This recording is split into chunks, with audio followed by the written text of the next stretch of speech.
ನನ್ನಾಸೆ ನಿನ್ನಾಸೆ ಒಂದಾಗಿ ಸೇರಿ ಏನೇನು ಕೋರಿ ಉಯ್ಯಾಲೆ ತಾನಾಡಿದೆ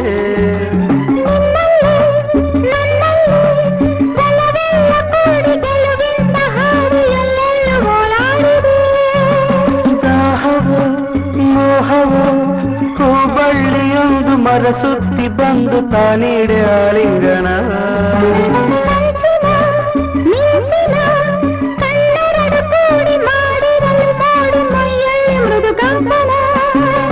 ಹಿಂದೆಗೋ